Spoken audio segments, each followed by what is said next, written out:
Jawa. Ayah dari Clayton, ibu dari Mageleng. Orang ngerti yo, orang ngerti. Sorry, Mbak Ciro toh. Yesus saja mengajarkan pada kita saat Yesus memikul salib dari tempat Pontius Pilatus sampai Golgota, dia membutuhkan pertolongan Simon dari Kirene. Dia tidak sendirian. Maka kalau Anda mempunyai kesulitan dalam relasi, carilah komunitas yang bisa ikut memikul salib Anda. Romoyus dan sebagainya. Perselingkuhan, aduh. Bapak-bapak maaf ya. Sekarang ini bukan hanya bapak-bapak yang selingkuh. Istri pun banyak yang selingkuh. Karena mereka mulai mau semartabat seharkat dengan pria. Ini mungkin keberhasilan dari Raden Ajeng Kartini. Sederajat. Mereka pun mulai berfantasi. Saya kok melihat salah satu pemicu dari perselingkuhan yang banyak adalah semangat yang nanti diingatkan oleh Bapak Paus. Pornografi. Di mana digambarkan seksualitas secara secara karnal, kedagingan. Yang penting gua nikmat, yang penting gua enak. Maka ada yang konsultasi, Romo boleh nggak kalau berhubungan suami istri itu dengan banyak macam gaya? Emang gaya apa aja sih Pak? Itu Romo, elang menukik dari atas.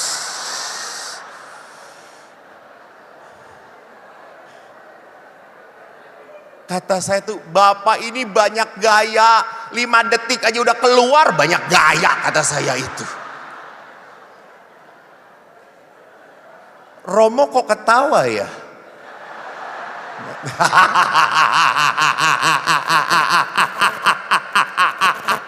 Romo Joko langsung, kami berfantasi saja Romo. Justru itu yang paling berdosa Romo.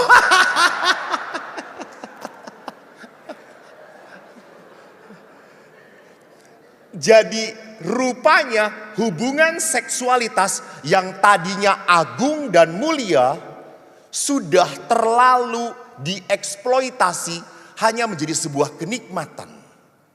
Maka tidak aneh banyak orang-orang yang ingin fantasinya dikeluarkan. Maka beberapa kasus sudah berumah tangga, sudah punya anak, tiba-tiba bapaknya senang dengan lelaki. Istrinya senang dengan perempuan. Kenapa? Bukan kesalahan seksual psikologis. Saya bertanya kepada psikolog Jakarta, dia mengatakan karena mereka ingin adventure. Ingin mencoba, merasakan kegilaan dalam kenikmatan karnal, kedagingan. Karena apa? Karena tidak bisa diekspresikan dengan pasangannya.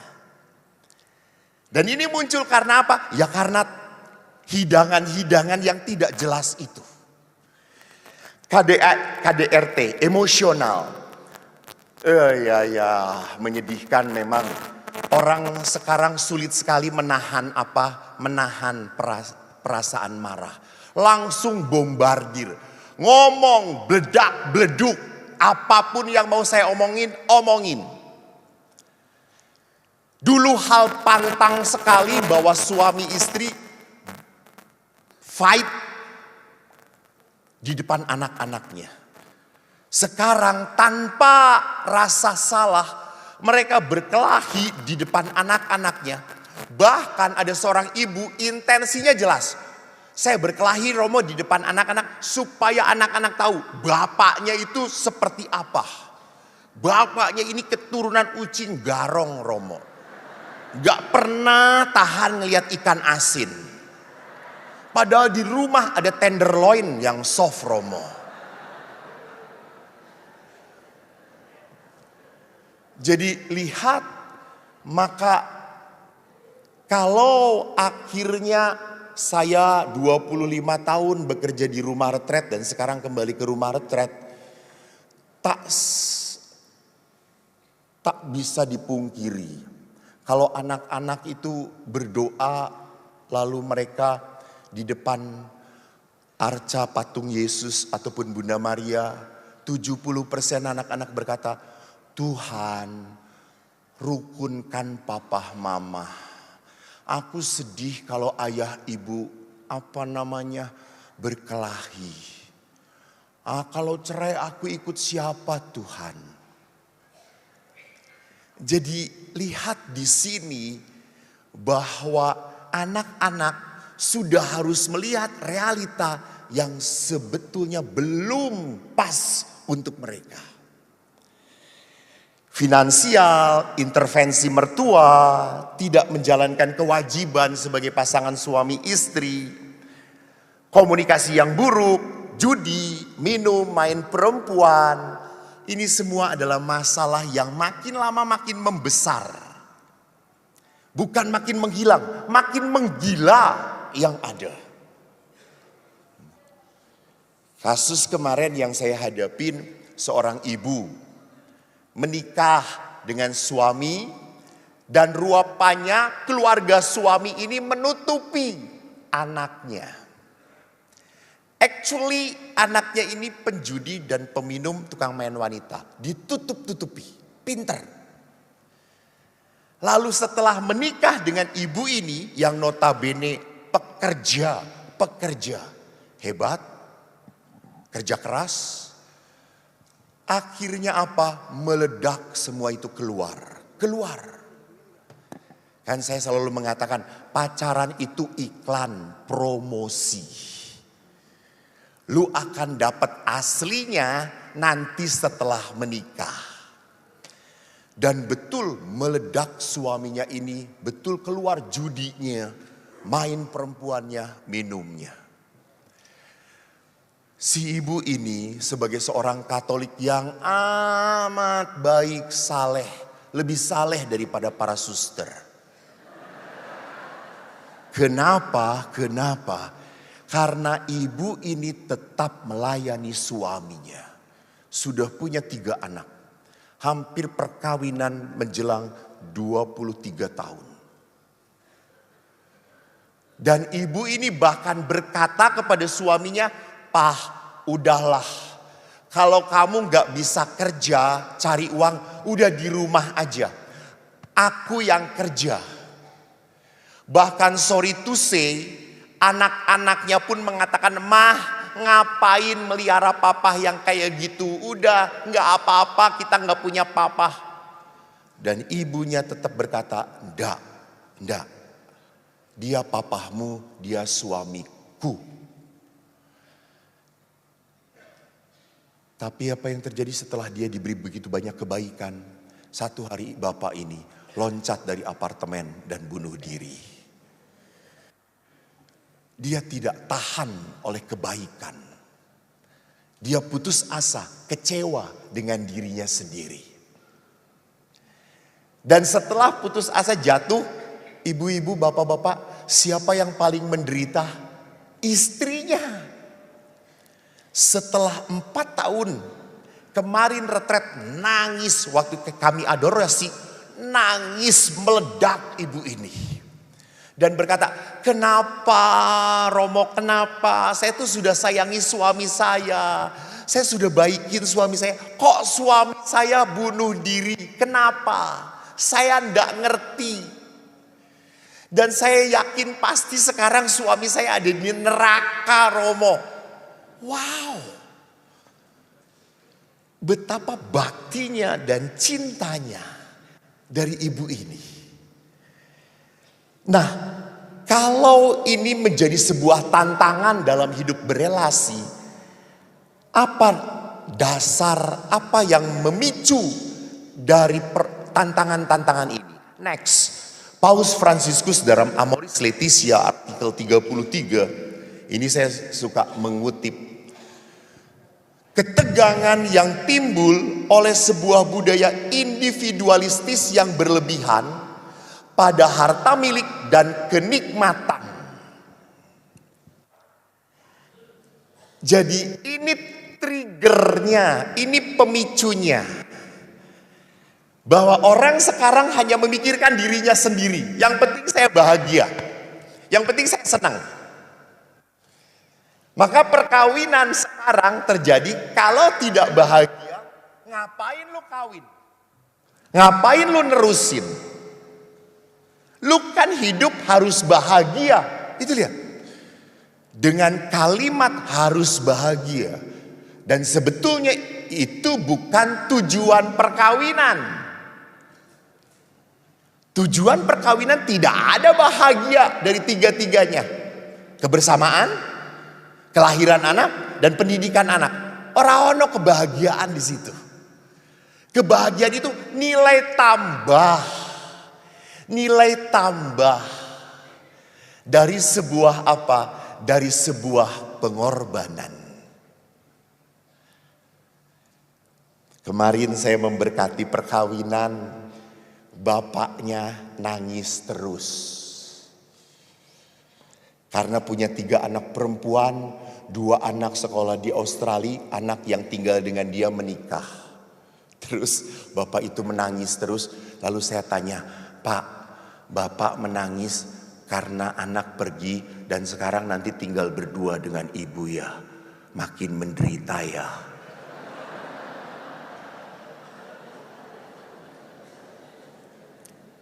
Lalu bapak itu berkata, iya juga ya, kata dia itu. Lalu saya tanya, kenapa bapak menangis? Romo, saya tuh bahagia. Saya sejak kecil yang memangku anak itu, nemenin dia belajar, nganter dia sekolah. Sampai akhirnya saya melihat dia tumbuh remaja, punya pacar, dan dia menikah. Saya bahagia. Tapi saya sakit karena anak ini akan pergi dengan pasangannya. Tapi dia mengatakan, saya ikhlaskan, ini demi kebaikan anak saya. Jadi tangisan itu adalah tangisan sukacita, kebahagiaan dari sebuah apa? Pengorbanan yang dia berikan. Jadi bukan tujuan perkawinan, bukan. Itu adalah nilai tambah dari sebuah kebaikan yang kita salurkan. Next, maka karena budaya individualistis yang mengejar kenikmatan dan mengejar harta milik, maka setiap perkawinan yang mulai rapuh, mulai goyah, seolah-olah cerai itu adalah jalan yang paling mudah dan cepat. Sedikit mengalami konflik cerai. Berapa minggu yang lalu saya memberi retret single mom. 200 orang single mom. Saya satu-satunya yang singlet.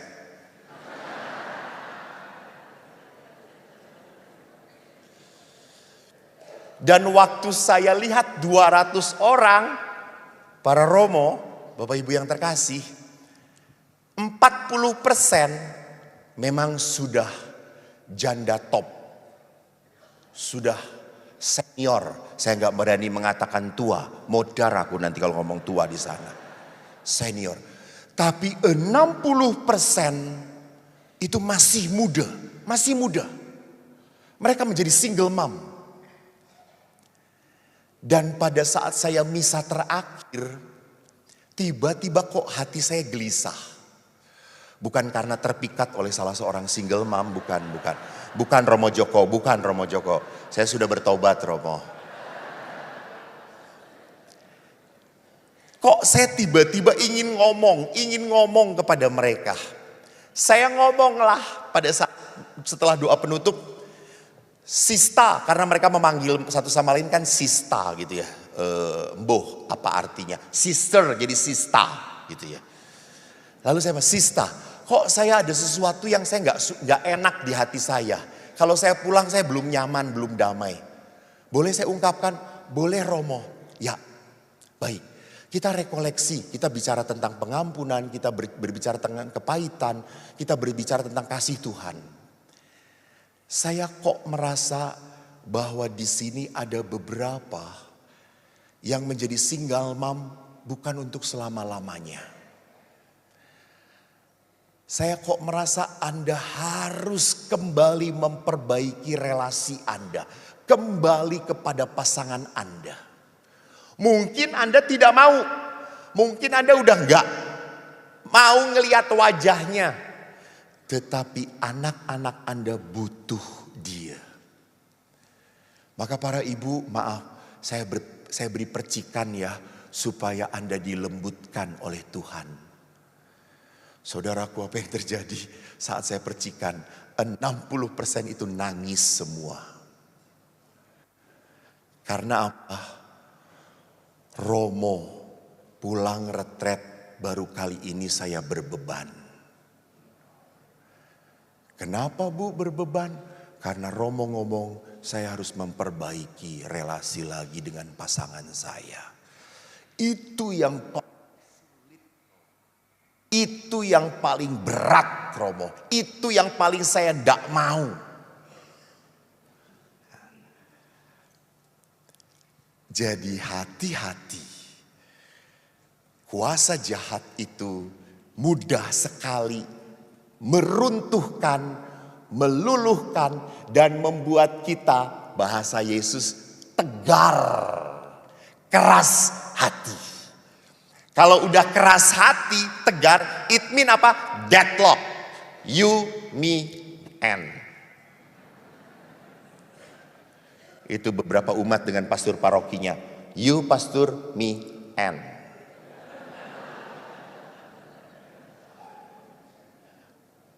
Saya melihat angka perceraian di Indonesia tahun 2024 menurut Mahkamah Agung itu ada 406 sekian pasangan.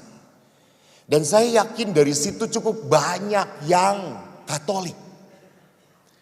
Berapa yang minta anulasi di keuskupan? Banyak banget, banyak banget. Dan rupanya saya membaca sebuah artikel di Amerika. Kan paling gampang psikolog itu mengatakan, kalau kamu gak bahagia cerai. Rupanya antara yang cerai dan bertahan, bahagianya sama kok. Sama. Artinya ngapain lu cerai? Kalau kamu bertahan aja, nantinya akan membuahkan kebahagiaan. Maka saya ingin kembali kepada apa sih hakikat perkawinan Katolik. Next. Timekeepernya siapa ya? Aku kalau ada Roh Kudus suka kebablasan. Masih panjang tuh berapa menit coy? 1 jam. Oke. Tolong ingatkan ya Pak. 15 menit saya diingatkan, saya gak berhenti-berhenti, lempar pakai kayak itu. Saya ingin mengambil 3 hal yang penting, yang menurut saya penting, di dalam perkawinan Katolik. Next, pertama saya ambil dari kitab Kejadian. Tuhan Allah berfirman, tidak baik kalau manusia ini seorang diri saja. Aku akan menjadikan penolong baginya yang sepadan dengan dia. Kisah ini bagi saya menunjukkan apa? Dahsyatnya Tuhan gitu. Edan banget. Tuhan itu mikirin. Gak hanya nyiptain tapi mikirin. Gimana dia itu bisa menemukan penolong yang sepadan. Maka pada saat binatang-binatang dibawa kepada manusia, manusia tidak menemukan penolong yang sepadan. Pada saat diberi Hawa, dibawa, Adam langsung teriak, inilah dia tulang dari tulangku dan daging dari dagingku. berteriak sukacita. Hanya kan menyedihkan sekarang toh. Lihat, banyak pasangan suami istri tidak ingin punya anak, child free. Mereka lebih baik ngingu asu. Kalau ngingu asu di pastoran modar pasti jadi makanan harian. Ya Romo Joko, sengsu asik. Tetapi yang menyedihkannya adalah apa? Pada saat ibunya ketemu anjing, dia elus-elus, dia ngomong dengan anjing. Suaminya nggak pernah diajak komunikasi. Lihat, dia memanusiakan anjing dan itu Anda kata-kata. Itu kata-kata yang tidak berkenan pada Tuhan.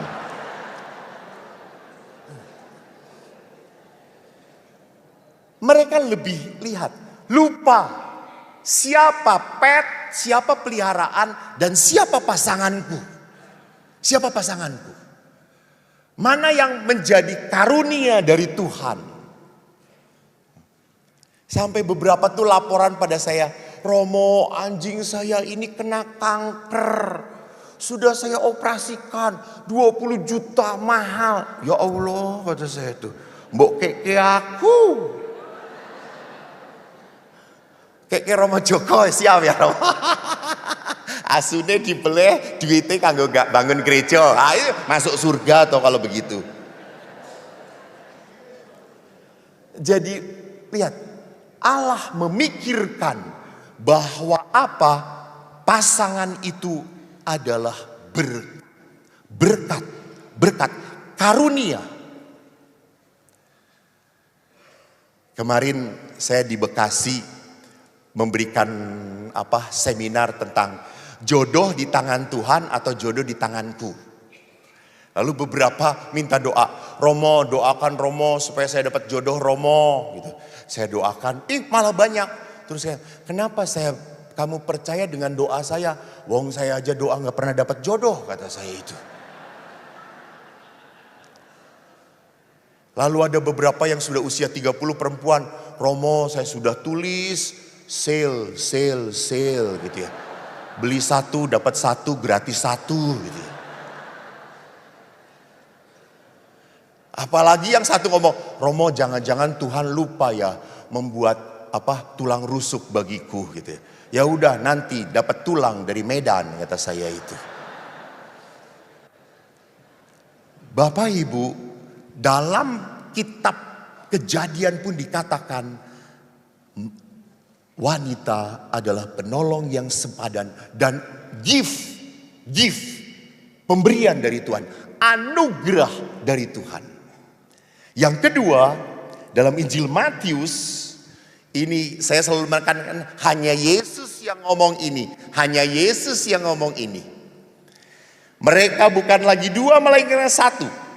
Karena itu apa yang telah dipersatukan Allah tidak boleh diceraikan manusia. Cari di perjanjian lama tak ada. Yesus yang ngomong ini.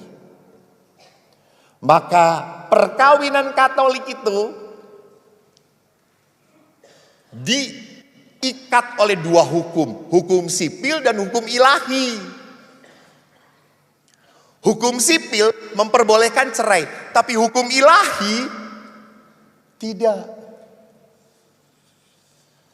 Maka beberapa itu yang mengeluh, Romo kan manusia yang gereja kan yang mengatakan tidak boleh cerai. Sopo sing muni? Yesus yang berbicara. Apa yang dipersatukan Allah. Maka dari itu kalimat ini sungguh mendasari sakramen perkawinan. Sakramen perkawinan bukan hanya tanda, tetapi juga potens kuasa Allah menyertai kamu. Kuasa Allah memberkati kamu. Pertolongan Tuhan ada padamu. Tapi saya selalu ingatkan, sejak zaman perjanjian lama selalu memberikan janji berkat. Konon katanya ada 7 ribu Tapi janji Tuhan itu akan terpenuhi kalau setia kepada. Kalau kamu berpegang pada hukumku. Jadi mensyaratkan. Jadi perkawinan really be blessed by God if you walk on the path of God. Kalau kamu berjalan dalam kehendak Tuhan, dalam tangan Tuhan. Saya kalau renungkan sakramen, saya seringkali bersyukur pada Tuhan. Saya ini adik kelas dari beberapa romo di sini. Romo Joko itu kakak kelas saya. Waktu seminari Mertoyudan saya bodoh. SD, SMP, SMA bodoh. Kemarin saya di Yosafat talk show dengan Monsinyur Antonius Subianto Bunyamin. Beliau satu kelas sejak SD. SMP saya pindah, SMA sama-sama, kuliah sama-sama. Ditahbiskan beliau duluan. Karena lulus duluan. Aku ndak lulus. Maka beliau itu lulusan Unpar cum laude. Saya cum miserere. Saya lulus karena belas kasihnya dosen. Waktu SD, Monsinyur Anton itu selalu ranking 1, 2, 3. Lalu saya mengatakan kemarin, Monsinyur Anton 1, 2, 3, jumlah murid 37, saya 35. Tapi maaf, saya boleh bangga, Monsinyur Anton tidak konsisten. Kadang-kadang ranking 1, kadang-kadang 3, kadang-kadang 2, Eko konsisten 35. Tak ada yang menyaingi, tidak ada.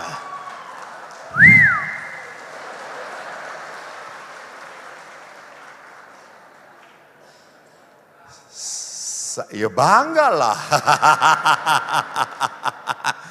35 aja koyong ini.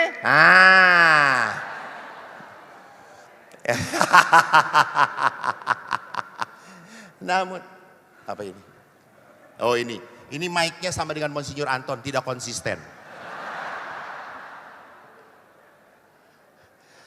Lalu pada saat saya mencoba merenungkan, saya kuliah berat sekali, sulit.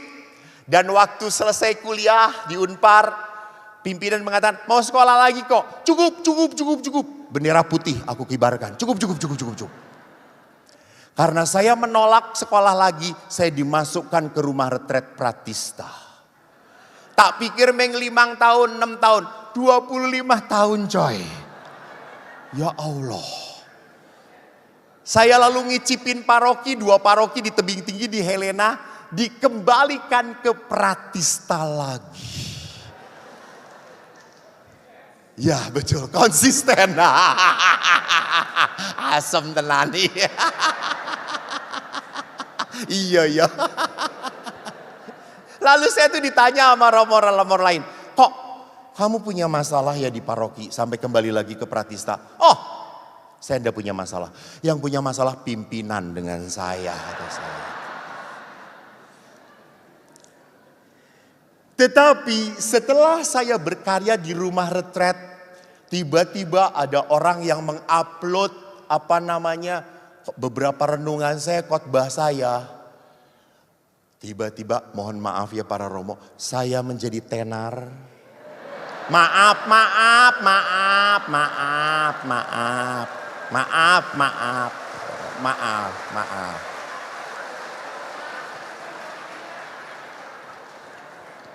Tidak konsistennya. Sesama romo tidak boleh.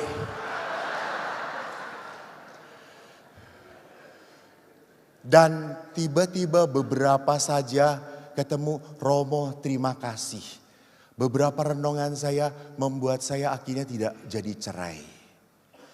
Terima kasih romo, beberapa renungan saya membuat saya jadi kuat, bertahan. Oh ya syukur pada Allah. Ranking 35 ini dipakai oleh Tuhan coy. Syukur. Itu berarti apa? Berarti toh kalau kita belajar setia kepada perintah Allah, ada berkat, ada berkat. Pada saat saya setia kepada apa yang dipersatukan oleh Allah, janji berkat tidak akan pernah berhenti. Next, di dalam Kejadian juga dikutip di dalam Injil, manusia itu berkata, inilah tulang-tulangku, daging dari dagingku, itu yang saya sebutkan. Ia dinamai perempuan. Sebab itu seorang laki-laki akan meninggalkan ayah ibunya dan bersatu dengan istrinya. Saya suka banget. Living and clinging. Bagus. You leave your dad and mom and you will cling with your wife. Cling, menyatu. Maka dikatakan apa? Keduanya menjadi satu daging. Jadi bukan hanya living doang, bukan. You must cling. Menyatu dengan pasanganmu. Ini ide ini yang seringkali dilupakan oleh pasangan suami istri. Maka beberapa 3 kutipan firman Allah itu akan saya coba jabarkan sedikit. Next, married is not about falling in love, married is walking in love. Ide ini diambil dari surat Rasul Paulus kepada jemaat di Efesus bab 5 ayat 2 dalam bahasa Inggrisnya. Aku baca Indonesianya, isin aku dengan para romo. Hiduplah di dalam kasih sebagaimana Kristus Yesus juga telah mengasihi kamu dan telah menyerahkan dirinya untuk kita sebagai persembahan dan kurban yang harum bagi Allah. So lihat di sini menyerahkan diri sebagai kurban harum-haruman. Ingat zaman perjanjian lama, kurban yang mengharumkan bagi Tuhan adalah kurban domba, lembu, semuanya. Tetapi surat Rasul Paulus kepada jemaat di Roma bab 12 ayat 1, berikanlah dirimu sebagai kurban yang berkenan kepada Tuhan.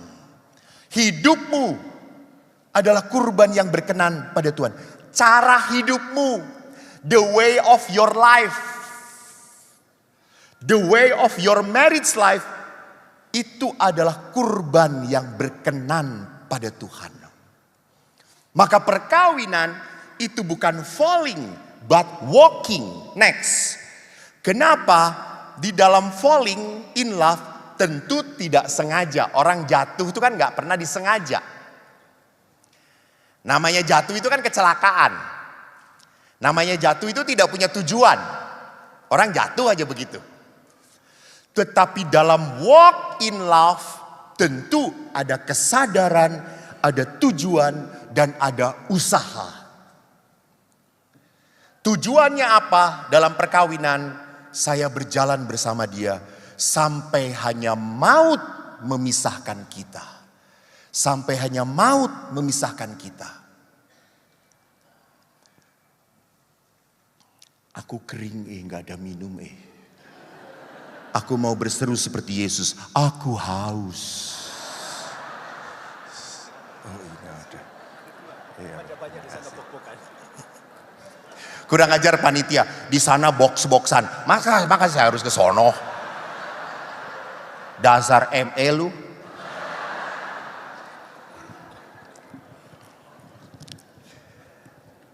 Terima kasih. Saya ingat sekali. Saya punya ayah dan ibu, beliau dua-duanya sudah meninggal. Ibu saya pertama meninggal 14 tahun yang lalu kurang lebih. Ayah saya baru sekitar 140 hari meninggal dunia. Dan waktu saya melihat ayah dan ibu di dalam hidup perkawinan, memang saya anak yang terluka, betul. Saya sangat sayang pada ibu. Ibu adalah wanita satu-satunya yang mencintai aku apa adanya. Ayah adalah tipe ayah yang keras, bahkan kasar, physically and verbally. Ayah pukul saya. Saya pernah dilempar oleh ayah pakai sepatu tentara yang PDL, yang di dalamnya ada besinya, hanya dalam jarak 1,5 meter ke bibir saya. Gigi saya pecah, bibir saya berdarah, dan saya kabur dari rumah. Dan tidak dicari oleh ayah. Karena ayah berkata, anakku papat, ilang satu isih telu. Sing ilang sing bodoh, alhamdulillah. Ayah tidak pernah memukul adik perempuan. Adik laki-laki saya tidak pernah dipukul juga karena dia pinter. Penurut, baik banget, rajin. Dia masuk ke target ayah, saya tidak. Dan ayah itu selalu kepada anak-anak ngomong, cah, engkau yen wis gede, kue kabeh melebu IPA. Cah IPA ki uteke ning kini. Cah IPS ki ning kini.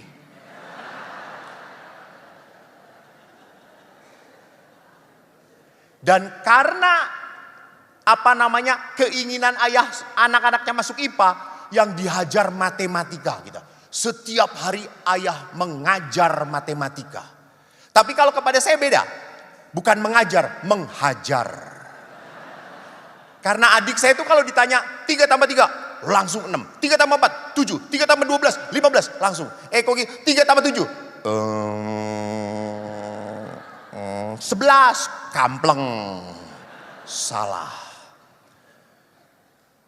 Maka adik saya itu kalau matematika selalu nilainya hebat. 9, 10. Aku ki 3, 4, 5. Dan konsisten.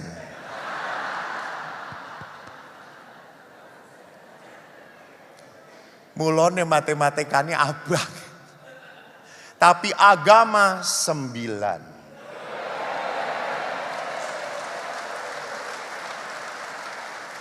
Konsisten.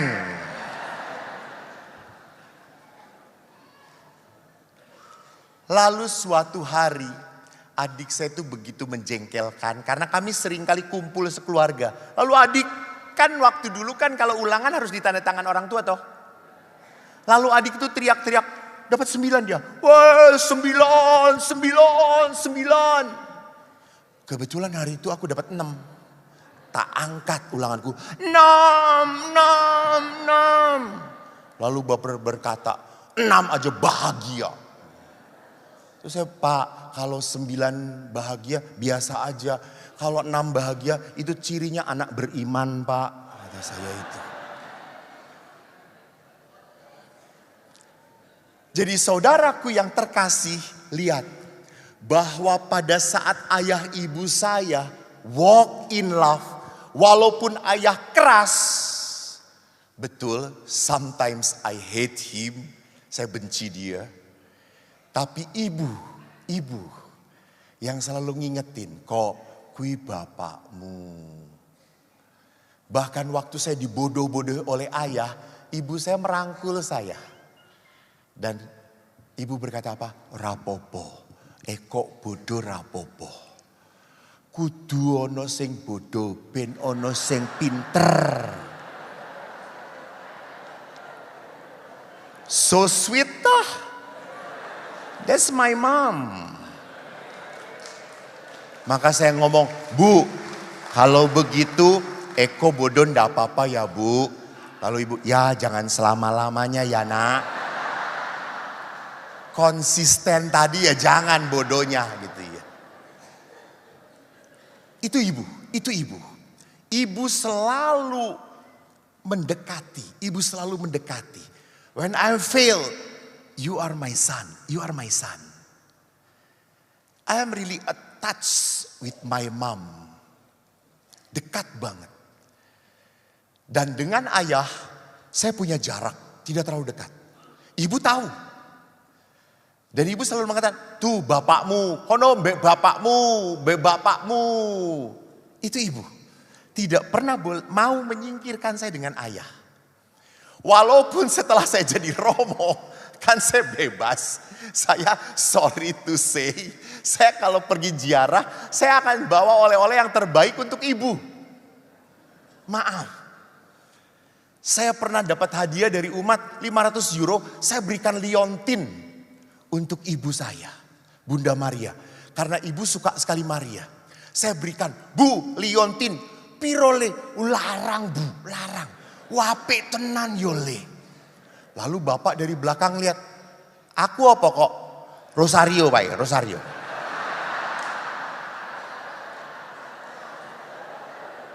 Piro kuwi? 1 euro, 1 euro. Ah. Yang di bus itu kan 1 euro, 1 euro. Ah, anggo bapakku kata saya itu.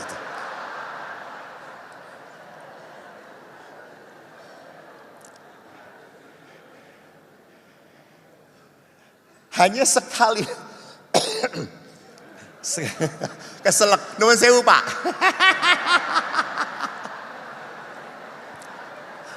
Wes rampung we, tekan kene. So, because of marriage is walk in love, maka marriage is not about emotion. Marriage is devotion. Perkawin itu bukan perasaan. Mau, demen banget, enggak. Devote. Devote itu apa? Bakti, kasih, ketaatan. Jadi devosi itu artinya apa? Saya sungguh membaktikan hidup aku padamu.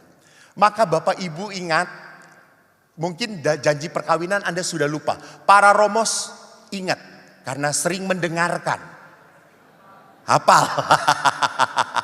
Tapi betul. Jadi lihat, saya mau mengabdikan diri kepadamu. Itu devote. Dalam konteks janji perkawinan dan di situ letaknya sakramen, devote, mengabdikan diri. Saya mau memberikan diri kepada kamu. Maka apa yang dilakukan oleh ayah sebagai pengabdian diri itu betul-betul kelihatan, ekspresif. Memang ayahku tidak ekspresif dalam hug ibu, cium ibu. Aku sejak kecil belum pernah melihat ayah ibu saya ciuman. Tapi menghasilkan 4 anak. Edan enggak? Betul-betul saya ini sabda Tuhan yang menjadi daging saudara-saudara.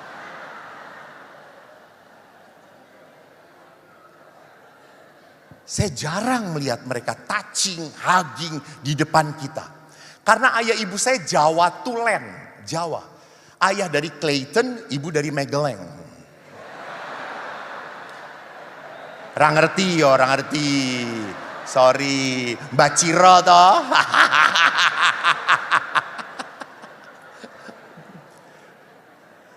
Ayah saya Jawa. Jawa itu kan ndak ilok. Nggak terlalu kelihatan kayak gitu tuh, nggak ilok di depan anak, nggak. Jangankan cium bibir, cium pipi aja belum pernah gue lihat, jarang. Gitu. Ekspresi seperti itu tidak pernah kelihatan. Tetapi apa? Beliau itu devote. Ayah mengajarkan saya pada anaknya, jangan pernah nyakitin perempuan. Maka apa? Saya belum pernah lihat ayah pukul ibu, enggak pernah. Memang argue ya, keras-kerasan ya. Tapi saya mendengar pak, enggak. Maka sasarannya saya.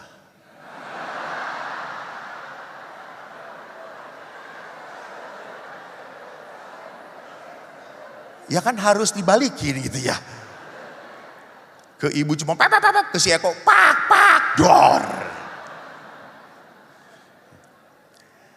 Namun pada saat ayah saya tentara, ibu saya bidan. Kalau beliau, kami tidak punya yang menolong di rumah. Kami 4 anak pulang sekolah, ayah ibu pulang kerja, baru ibu masak. Dan saya sangat terpatri dengan apa yang dilakukan ayah. Ayah itu pun sama, setelah pulang dia langsung ganti baju yang tentaranya itu. Beliau pakai kolor, beliau pakai baju kaos. Kok sapu. Ayo ngepel, bareng-bareng. Cuci piring. Ayah. Aku suka sekali. Ayah tidak pernah tega melihat ibu sibuk sendiri. Tidak. Dan kalau sudah masak siang, ibu kan cari yang praktis, gampang. Kami lapar. Maka wong Jawa kalau masak yang praktis, yo sayur bening. Sing gampang digoleki yo bayem.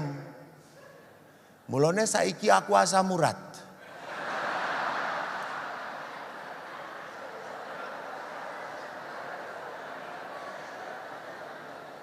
Jadi bukan karena babi asam urat, bukan. Bayem masa kecil saya gitu. Babi itu menyeimbangkan justru gitu ya. Karena ayah itu selalu kalau udah sayur bayem ada jagung, teman gorengannya apa? Ayo kok podo-podo melaratem ya aku gitu ya. Tempe. Dan kami anak-anak itu selalu menggerutu, bayam terus. Apalagi Eko yang bandel. Tapi ayah, dia selalu mengatakan, Le, bayam mbokmu ki enak tenan. Wong Popeye wae makan bayam le. Yang satu umur dengan saya tahu Popeye itu siapa.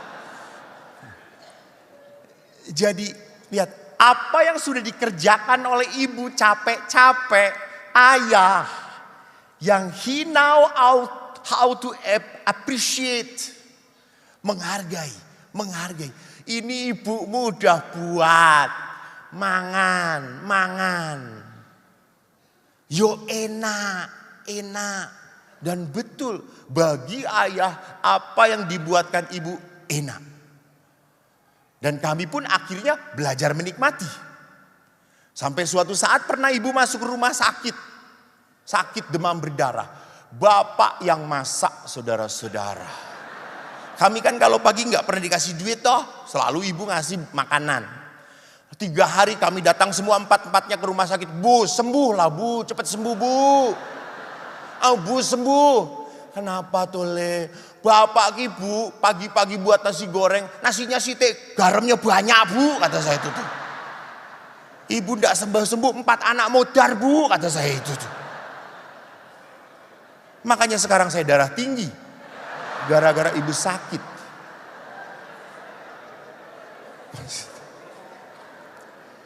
You see, that is devotion. Itu devotion. Saya kan pernah cerita. Saya ini toh, ingat Bapak Ibu ya jangan lupa. Anak itu ingin mendengar pujian orang tuanya. Bener. Saya tanya pada anak, nak guru kamu pernah memuji? Sering. Bapak kamu? Jarang. Lebih senang mana? Dipuji papa atau guru? Papa. Lalu saya tanya, kenapa? Kan itu papa saya. Kan itu ayah saya. Kan dia orang yang dekat dengan aku. Saya pun sejak kecil ingin dipuji oleh ayah. Prestasi belajar tidak mungkin saudara-saudara. Tuhan juga sudah mengatakan ora mungkin le. Ayah saya senang kopi. Suatu saat ibu sedang pergi, saya buatkan kopi ayah. Dan setelah dibuatkan ayah, kan saya ingin dipuji. Dos pundi pak? Dos pundi? Kopi ini pun. Siapa saya gawe? Kula pak. Aku koyo uyuh kebo ya.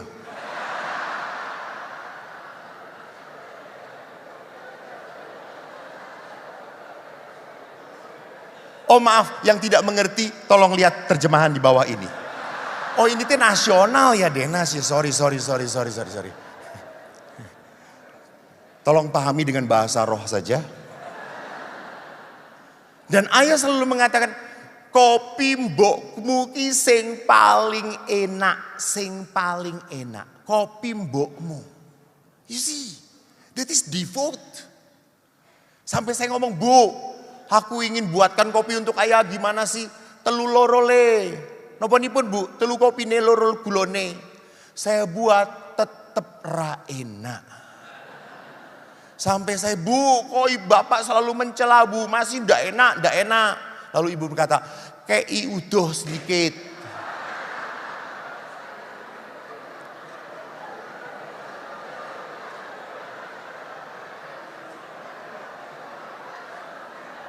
Loh, orang dulu tuh kalau diberi ludah sedikit, itu tuh jadi apet saudara-saudara. Betul. Coba para istri, suami macam-macam, yang mana? Tangan.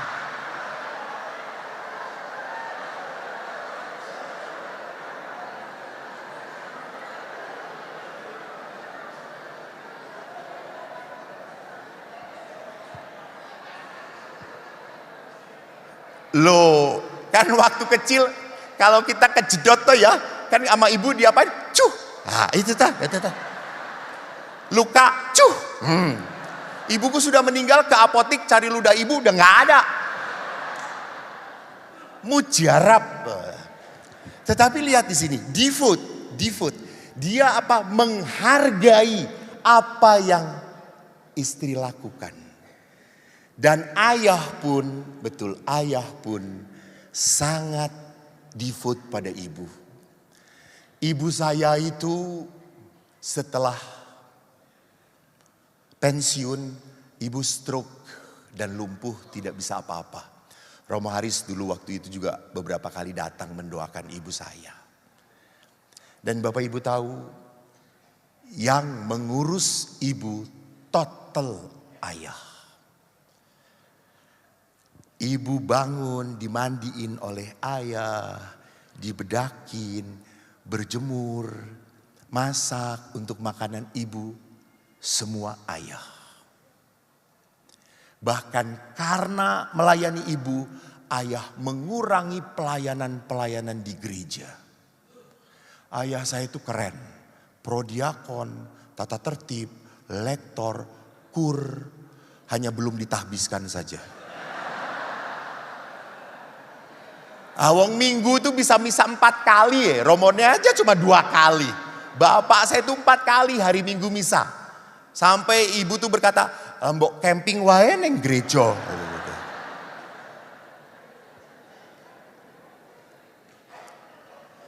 Tetapi waktu ayah begitu melayani ibu, kami anak-anaknya, kebetulan kami sudah mentas semuanya. Lalu ayah, mbok cari perawat, ya kita cariin perawat bantu bapak. Bapak berkata apa? Ora, aku. Mbok miki wes ape, alah bahasa Jawa lagi. Ibumu ini sudah baik. Waktu aku muda ibumu melayani aku.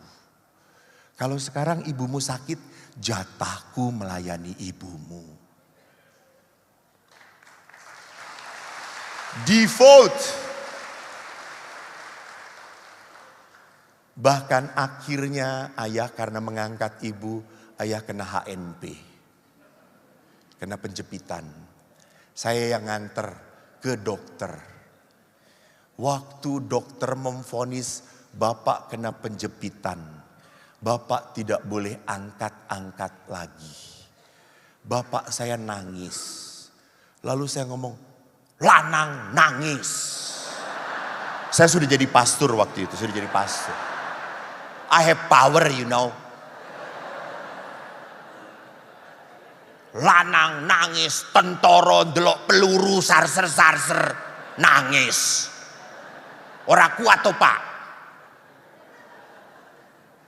Bapak setelah mengelus air mata, kok aku nangis bukan karena sakit.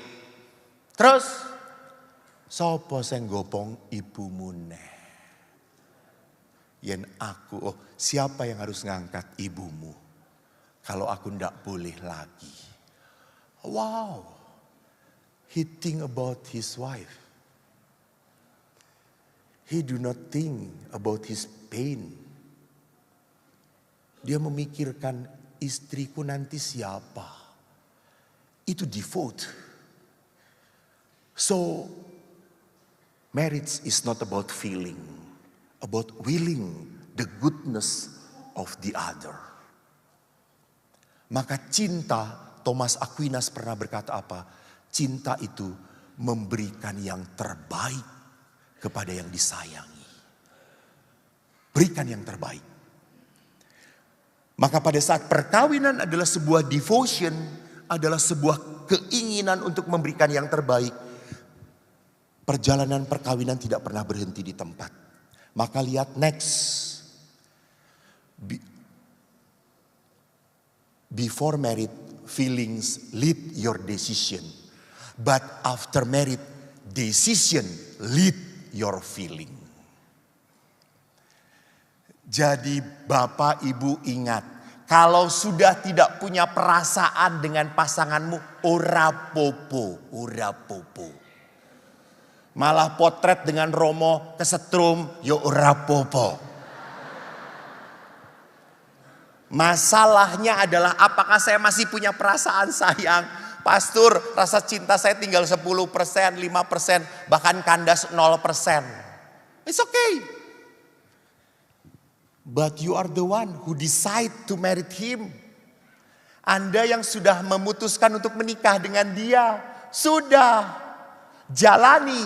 And you will, one day, you will feel the love one another. Bapak Ibu ingat, namanya kasih, pengorbanan, itu butuh sebuah apa?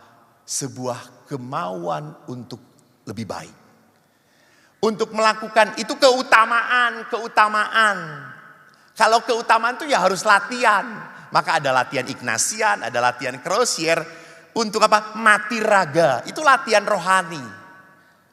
Maka untuk menjadi apa? Orang yang berani konsisten dengan decision, dengan keputusannya, harus latihan rohani. Dulu mencintai pasangan Anda, waktu pacaran itu ostos mastis.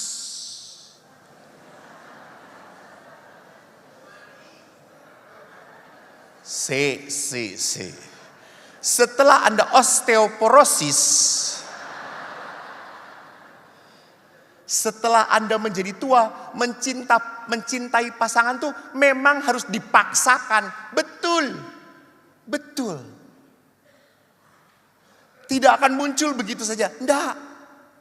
Samalah romo-romo setelah sekian tahun menjadi romo.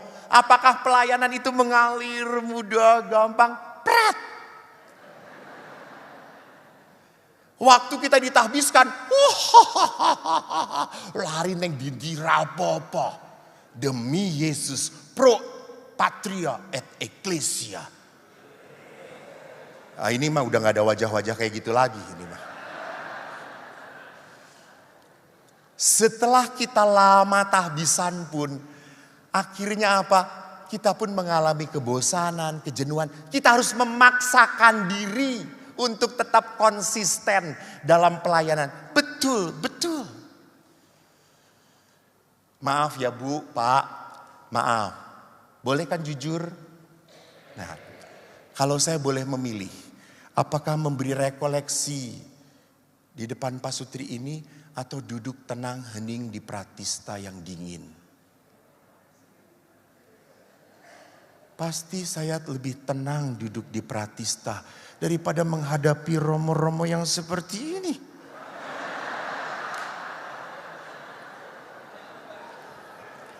Emangnya kalau saya ngomong mereka langsung bertobat? Ora kumat yang sing ono.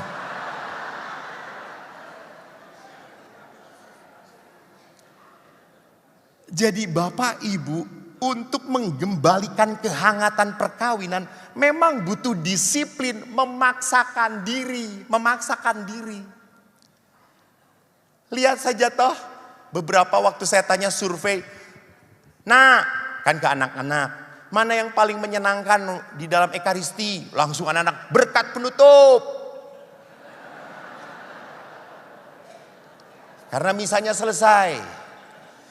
Kepada orang tua, mana yang paling berat ibu-ibu? Kolekte.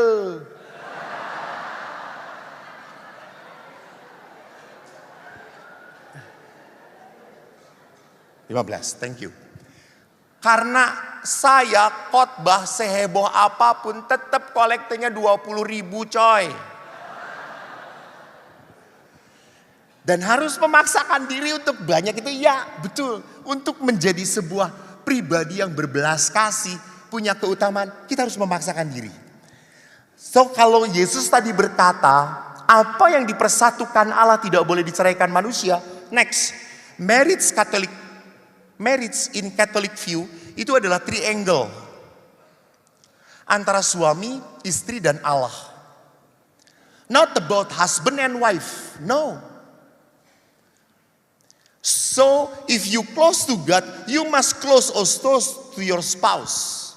Kalau Anda dekat dengan Tuhan, Anda pun harus dekat dengan pasangan Anda. Ini sebuah perjalanan. Maka dikatakan karena Tuhan yang menyatukan di dalam ikatan perkawinan. Maka di sini Allah pun bekerja di antara apa? Di antara relasi suami dan istri. Sehingga saya selalu mengingatkan, nak, kalau kamu sudah tidak kuat lagi dalam perkawinan, berlututlah, berserulah kepada Tuhan. Kemarin kan saya di Yosafat dengan Monsinyur Anton. Monsinyur Anton sharing tentang kuasa doa. Ada istrinya lagi.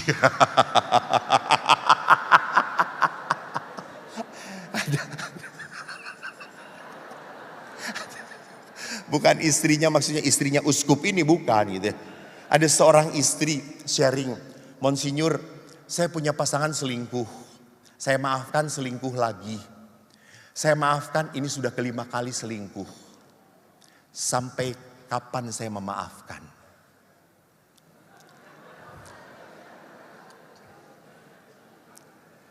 Kalau menurut hukum Yahudi 7 kali. Setelah 7 kali jangan dimaafkan lagi. Tapi kan kita bukan Yahudi. Maka Petrus 3 kali, 7 kali hukum Yahudi. Kalau hukum Yahudi 7 kali setelah itu dia boleh memaafkan. Yesus berkata 70 kali 7 kali. Maafkanlah. Terus Monsinyur, Bu berdoa. Lalu ibu ini, apa doanya Monsinyur? Tuhan, berikan aku kekuatan dan berikan yang terbaik bagi suami saya. Itu formulasi dari Bapak Uskup. Betul Bapak Ibu. Setelah 1 bulan mendoakan, suaminya meninggal dunia.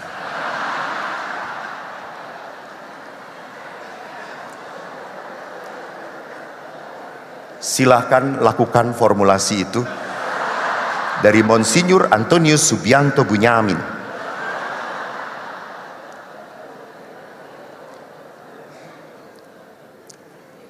Maka perkawinan itu adalah sebuah triangle. Next, marriage in Catholic life is not contract. Marriage is commitment. Karena dalam sebuah kontrak itu kan ada aksi reaksi. Lu gak bisa memenuhi tugas lu, selesai. Fail. Di dalam relasi perkawinan gak ada fail. Gak ada kata fail. Karena di dalam relasi perkawinan, di dalam komitmen, ada sebuah responsibility. Tanggung jawab.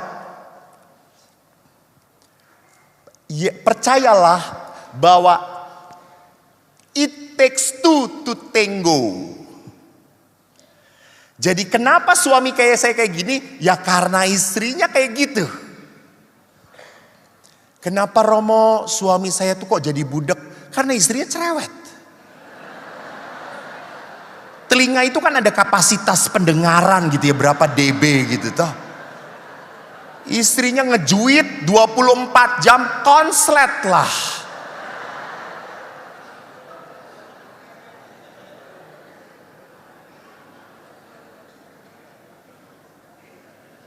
Jadi beberapa istri pun selalu mengatakan, Romo suami saya tuh lihat blow on, lambat, sulit, keras kepala, makin cepet tua.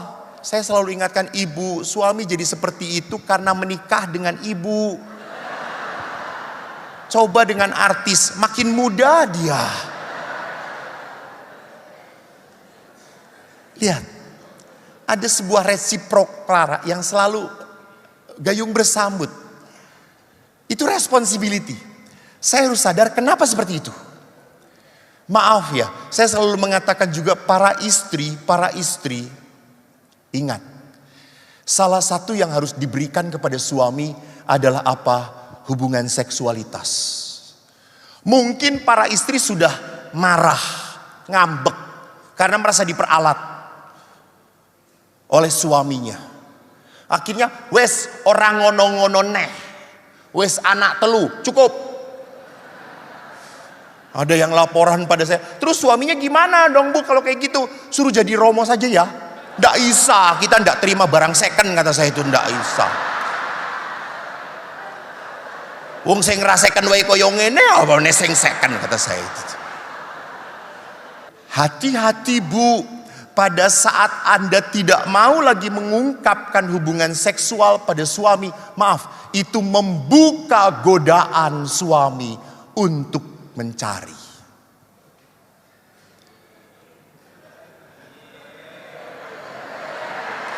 Ya, saya ngomong gitu untuk suami istri yang gelisah para romo, saudara-saudara. Ada tanda-tanda apa ini? Lalu lihat, sekarang itu seringkali karena demi kepraktisan.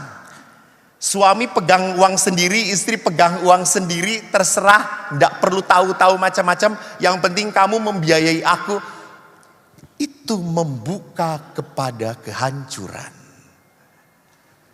Itu membuka kepada hubungan yang tidak jelas. Jangan lupa, money make you powerful. Diam-diam membuka. Kemarin saya juga ngomong tentang apa pada pasangan suami istri. Saya setuju pacaran long distance LDR, betul. Kalau perkawinan tidak ada kata LDR. Karena pada saat LDR godaan semakin kuat. Di sini apa? Responsibility. Saya sadar bukan 100% kesalahan suamiku. Bukan 100% dia jadi seperti ini kepadaku. Pasti ada apa? Saya pun memberikan bagian untuk menjadi suami saya seperti ini. Maka next, menyadari ketidaksempurnaan, Bapak Paus mengingatkan perkawinan itu membutuhkan perkembangan tahap demi tahap. Maka saya suka sekali bahwa di dalam lingkaran suami istri itu harusnya jadi seperti next. Nah, dua lingkaran yang makin lama makin menyatu. Suami dan istri makin lama makin menyatu. Apakah bisa totality menyatu atau tidak? Tidak bisa. Karena suami punya kepribadian, istri juga punya kepribadian. Tetapi makin lama makin harus saling, oh saya tahu apa yang dia butuhkan. Oh saya mengerti apa yang sedang terjadi dengan hidup dia. Semakin mengerti, maka daerah yang menyatu ini harusnya makin besar di dalam relasi yang makin dewasa. Next, maka Paus Fransiskus mengatakan persekutuan keluarga hanya dapat lestari, sempurna, kalau mau saling berkorban, saling mau berkorban. Bapak-bapak ingat, salah satu tujuan perkawinan adalah bagi kekudusan dan keselamatan. Coba next. Nah ini dalam Amoris Laetitia, sakramen perkawinan adalah anugerah untuk pengudusan dan keselamatan. Bapak-bapak ingat, ada nggak orang kudus menjadi kudus dengan tenang-tenang saja, damai-damai, diam-diam? Ada nggak? Nggak ada. Orang kudus itu jadi kudus karena hidupnya penuh pengorbanan. Maka di dalam perkawinan Allah menghadirkan pasangan yang tidak sempurna supaya Anda berkorban. Maka karena Anda bertahan dalam berkorban, Anda menjadi kudus. Jadi bapak-bapak, kalau istri Anda ribut terus, ngomel terus, itu jalan ke surga. Ya Pak. Jadi kalau istri Anda ngomel, jangan suruh berhenti. Terus mah, terus mah, terus. Saya langsung masuk surga mah, terus mah, gitu ya. Kamu tidak ya, Jadi lihat, kelemahan pasangan adalah cara Tuhan untuk menguduskan kita. Bagaimana saya tetap bisa bertahan dalam kebaikan, bertahan dalam kebaikan. Ini yang paling susah. Karena apa? Dia baik, gue baik. Dia gak baik, gue juga gak baik. Tapi dia baik, gue baik. Dia gak baik, gue tetap baik. Itu baru murid Yesus.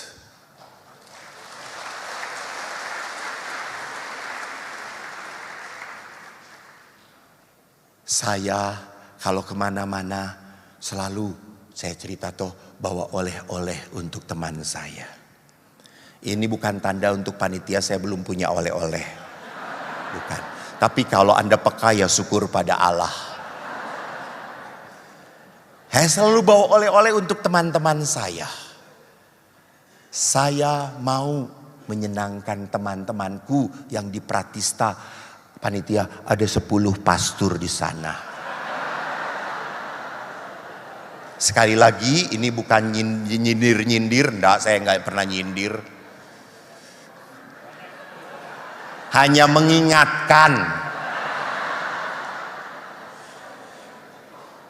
Lalu pada saat saya bawa oleh-oleh, saya tuh pernah dari Jogja bawa oleh-oleh gudeg kendil. Pas saya bawa ke pasturannya, biara si mbak dan pegawainya tuh sedang sakit, jadi nggak ada. You know what happened? Saya taruh gudeg kendil itu besoknya masih berada di tempat yang sama. Lalu Eko ini potong, berbuka, panasin, beresin, sajikan. Para pastor, gudeg dari mana nih? Jogja. Oh, Ming O. No say thank you. But you know all the food finished yet.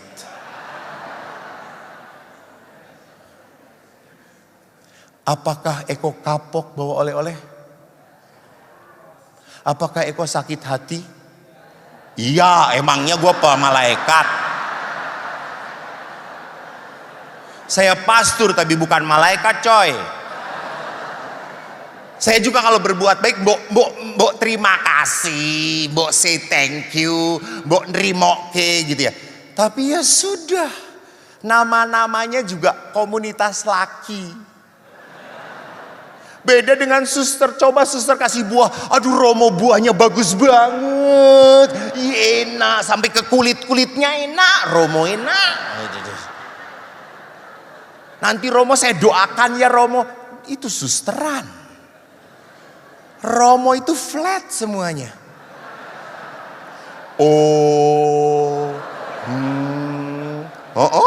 Udah.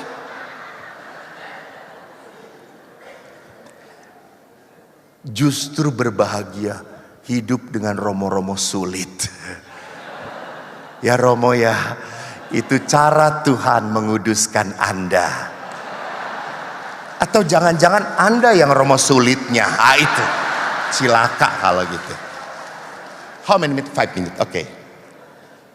Maka Bapak Paus Franciscus, next, sorry. Tinggal berapa? Oke.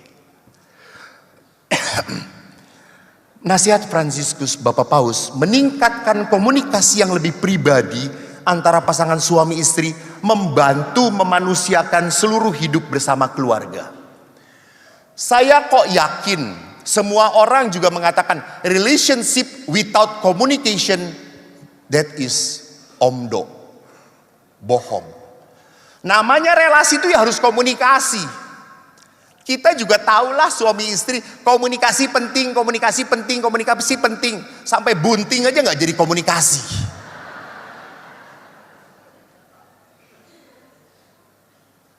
Karena apa? Sering kalau Anda nggak berlatih komunikasi, ujung-ujungnya apa? Marah. Ujung-ujungnya berkelahi. Saya pernah retret di Pratista pasangan suami istri.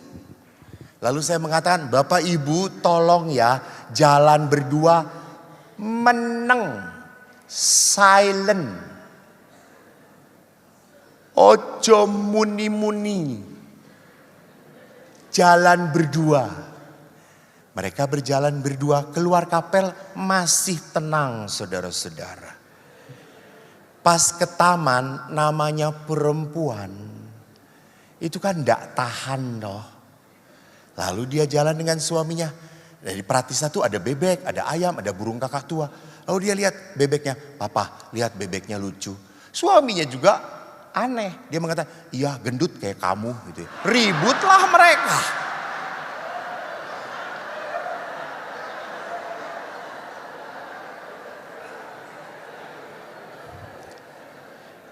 Jadi Bapak Ibu ingat, setelah Anda menikah, Anda tidak pernah otomatis pinter ngomong baik untuk pasangan. Maaf Danda. Setelah menikah, saya benar nggak? Lebih banyak menemukan hal yang negatif dalam diri pasangan saya daripada hal positif. Betul atau tidak? Bertobatlah saudara-saudaraku. Karena ini adalah hari terakhir bagi Anda. Betul. Tidak akan otomatis mudah menemukan kebaikan pasangan. Maka Bapak Ibu yang belum marriage encounter, belajarlah dari marriage encounter.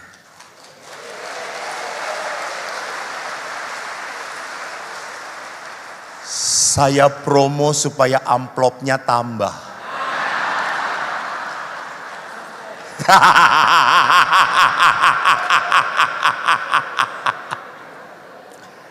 Dan saya enggak promo. Saya menemukan buah-buah dari pasangan yang ikut marriage encounter, marriage enrichment, pertumbuhan. Karena apa? Perjalanan perkawinan tidak otomatis membuat Anda pinter. Enggak. Anda malah otomatis menemukan apa? Banyak kelemahan, banyak kesulitan, banyak tantangan. So, you must find the other one to share, to enrich your relationship. Untuk memperkaya hubungan Anda. Untuk melatih bagaimana saya mengungkapkan komplain kepada pasangan saya.